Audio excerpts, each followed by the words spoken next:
The man first picked out $5 worth of items to check out. Then he took out a $50 bill. The female clerk gave him $45 in change. At this moment, the man pulled out another $5 from his pocket, mixed it with the money on the counter, counted, and it was exactly $50 in total. Then he said to the clerk, "I'll give you $50. Please exchange it for a $100 bill." The clerk didn't catch on immediately, and confusedly gave him $100. Can anyone calculate how much he profited? Then David grabbed the money and items, ready to leave. But just then he saw another clerk coming for shift change. David suddenly came up with a plan. He took a can from the shelf, but when he went to the checkout counter, the previous clerk came back. She had realized she'd been scammed. The male clerk caught David and asked his colleague to call the police. Coincidentally, there was a police officer in the store, who said he'd been watching this scammer for days. Then he tackled David to the ground, and quietly reminded him to cooperate. After getting up, the officer told the clerks the cash was evidence and needed to be taken away. The clerks watched helplessly as the two left. Unexpectedly, Officer Henry suddenly released him. It turned out Henry was also a con man. He saw David in trouble earlier, so he stepped in to help. Henry hoped David would become his partner, but David was used to working alone, so he refused and planned to leave. Henry quickly stopped him. Then they went to a restaurant. He then told David,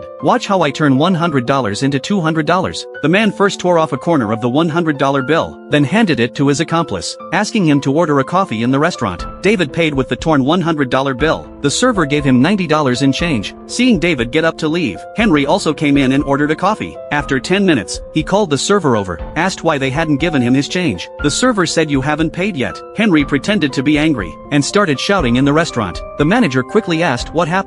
Henry took out his wallet, said he had paid with a torn $100 bill earlier, and asked the manager to check the register if there was a torn $100 bill inside. Just like that, Henry turned $100 into $200. Now David was completely convinced. He immediately agreed to become Henry's partner.